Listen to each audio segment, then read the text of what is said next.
दीवाना music present.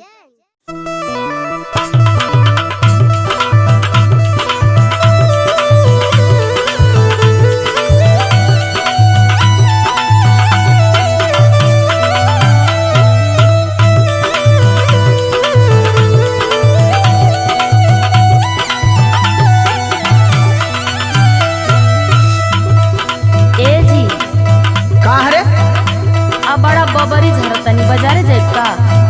हाँ सुनी बाजारे जातनी तो तनी एगो हमार काम कैले आई। लॉकडाउन खुलते खुलते तोहर फरमाइश चालू हो गई। अरे जी 2 महीना तक नहीं कुछ मंगनी, अब मन करता तो मंगतनी। सब बोल का चाहिए तो के भाई? सुनी सुना। सैया जाती बाड़ा घूमे जो बाजारिया हो, सैया जाती बाड़ा घूमे जो बाजारिया हो, ले ले आई हा दूरे हुआ मछरिया हो।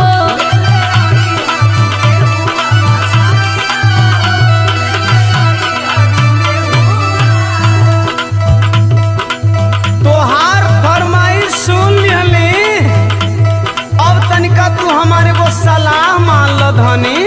का मान ले? सुना सुनाई।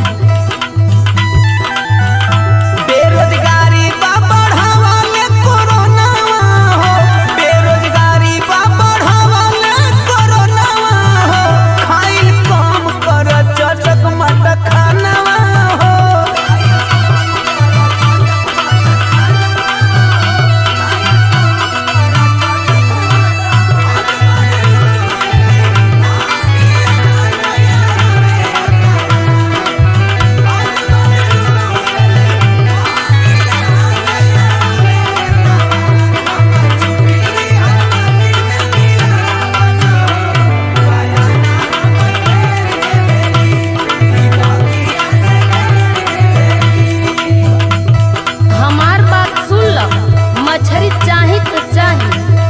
मछरी के साथे और कुछ चाहिए? का चाहिए और? सुनो। अरे सुना सुना सुना के मथे में खाए सिखले वाले तू की और का कर सके?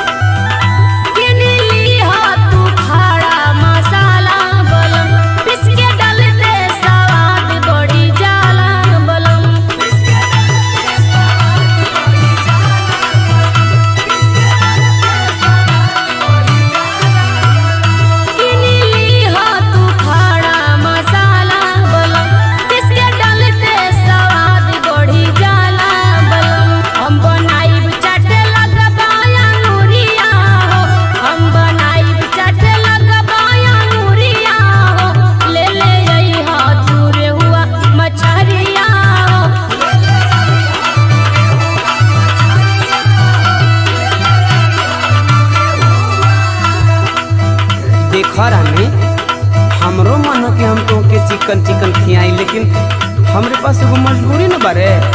का मजबूरी बा हो?